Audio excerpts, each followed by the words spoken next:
As a Chinese gamer, the thought that came across my head the most while playing this game was, I wonder how they translated this. So I went to take a look on the English side, and how do I put this? They really did their best, but as expected, so much information got lost just from translation alone, or due to a limitation of cultural background knowledge simply could not even be explained in-game. In this video, I will run you through some cultural messages that you may have never realized. Let's time one down. Chinese culture references in Black Myth Wukong. In all forms of fictional literature, names are never randomly given to characters. Authors tend to imply some crucial information with their choice of names. The journeying party is the same. I previously explained in a video how Wukong's name was given and what it means. Click here to check it out.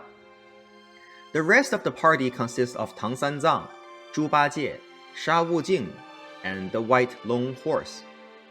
Out of these four names, Tang Monk is a historical figure, Sha Wujing isn't in our game, and White Long just means White Long. So let's talk Bajie. First of all, I blame all the AI-generated clips that made everyone call him Bajie. Chinese class, it's Bajie. The full name Zhu Bajie literally means pig ate precepts. Bajie actually has a dharma name as well, Wu Neng, as in enlightening skills, but everyone still calls him Bajie. He represents the weaknesses and desires of human nature and how they lead us toward bad decisions. While he violates almost all of the 8 precepts in the story, within Chinese culture, he is most remembered for his gluttony and sexual desires. Bajie actually has massive amounts of Easter egg dialogues in this game that can fill a standalone video on its own. Leave me a comment if that is something you may be interested in. Also, please consider subscribing if you are interested in Black Myth and Chinese culture in general. We have to immediately follow the OG team with an explanation of the names of Yellowbrow's disciples. Yellowbrow had a quite well-rounded set of stories in this game. His obsession of trying to better Jin Chanzi in every aspect was reflected even in how he named his 4 apprentices. Game science gave these original characters the names of non-void, non-able, non-pure, and non-white. These 4 seemingly unrelated names does have an origin, translated from the Chinese names of Bu Kong, Bu Neng, Bu Jing, and Bu Bai. Bu in Chinese just means no or not. So Bu Kong, no empty, none void. Bu Neng, no can, none able. Bu Jing, no clean, none pure. And Bu Bai, no white, well, none white. Purposely named to be the opposites of Wukong, Wu Neng, Wu Jing, and Bai Long, in an almost childish fashion implying Yellowbrow's intention to be the non-Jin Chanzi himself, just to disprove everything that Jin Chanzi stands for. Throughout the game, we will run into a few animals. These guys. Xu Dog, Chen Long, Shen Monkey, Yin Tiger. The TLDR would be they are 4 of the 12 Chinese zodiac signs, same as when you hear the people saying, this year is the year of the dragon, for example.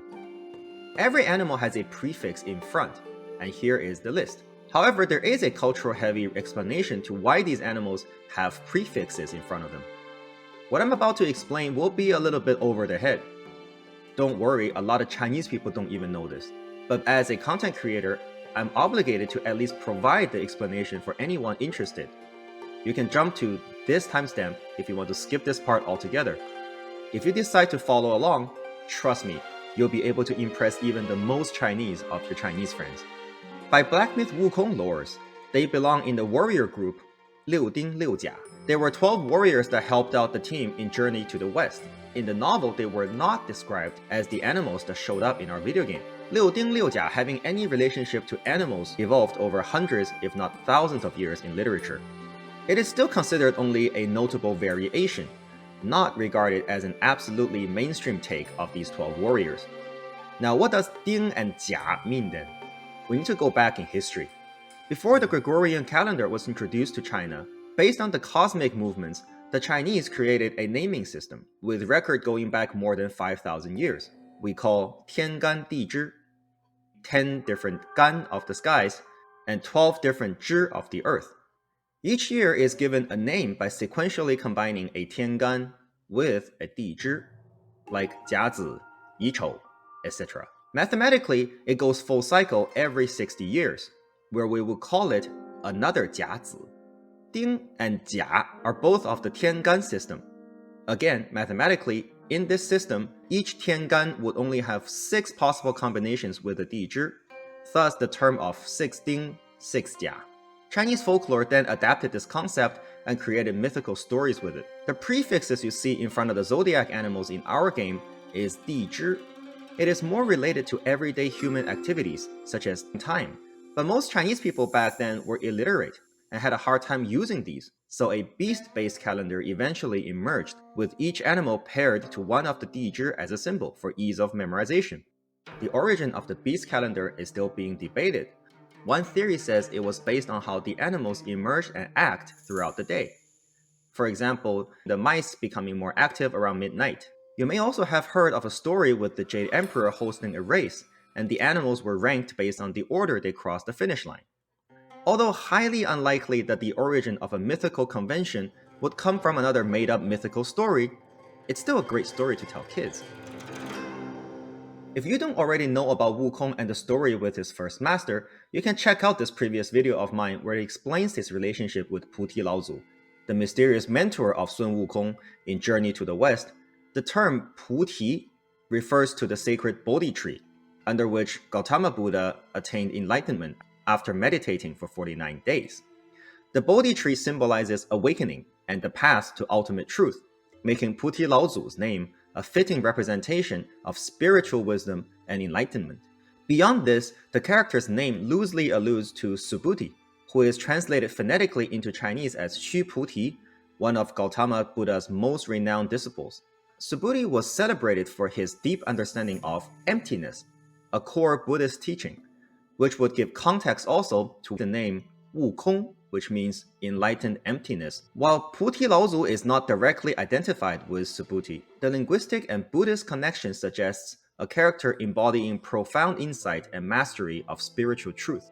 This layered name establishes Puti Laozu as a symbol of enlightenment, wisdom, and the guiding force for Sun Wukong's journey, reflecting the broader Buddhist undercurrents in Journey to the West. Now that you understand the connection between the Bodhi leaf and Puti Laozu, let's open the book to the Keeper of Blackwind Mountain, where it describes an interaction between the keeper with an aged Taoist who, quote, has an old acquaintance with a bad temper. After instructing the keeper to pass on these 2 spells, I cannot reveal myself. As the Taoist had vanished into the distance, a leaf floated down from the sky, its scent faint yet distinct, its tip extremely slender and long, a Bodhi leaf, hinting that it was actually Wukong's first master, Puti Laozu, that came here to help the Destined One.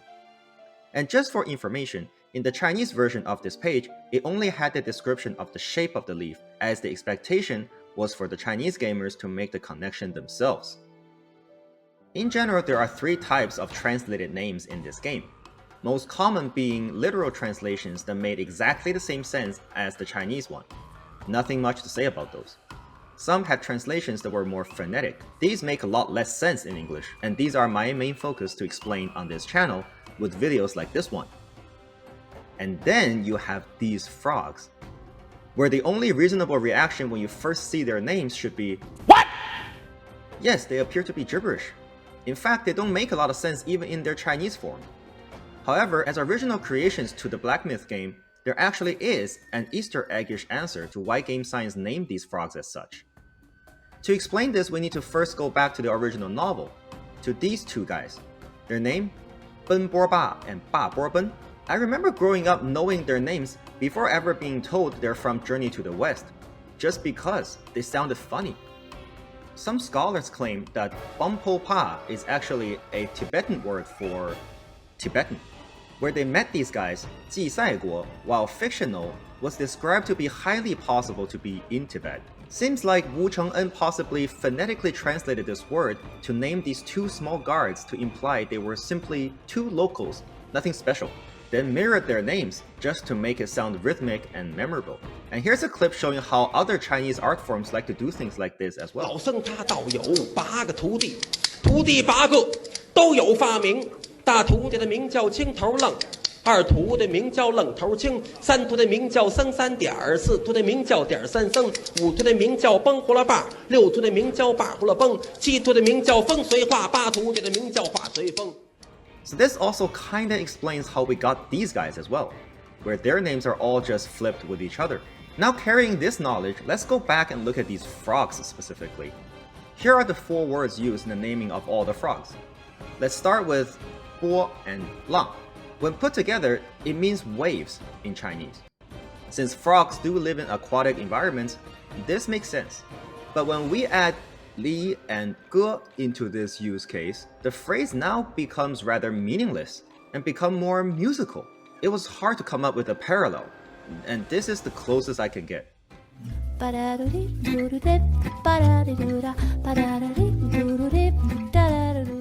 If it makes any sense. Chinese examples. 春天里来百花香，啷里个啷里个啷里个啷，和暖的太阳在天空照，照到了我的破衣裳呀，啷里个啷，啷里个啷。 Game Science even specifically chose to give up on the correct pinyin spelling for these names and went all phonetic, a very sound choice to bring the original linguistic experience across different languages while paying tribute to the base material's naming convention. This is not game specific, but you may have noticed an underlying special number in the Journey to the West universe. That number is 9. A lot of numbers pop up in this game that seem to be random, but they're actually multiples of 9. Most notably, Wukong and the journeying party had to endure 81 calamities. Wukong could do 72 transformations. Bajie had 36 transformations. Wukong can do a somersault of 108,000 miles. The Jinggu-Bang specifically mentioned to weigh 13,500 jin.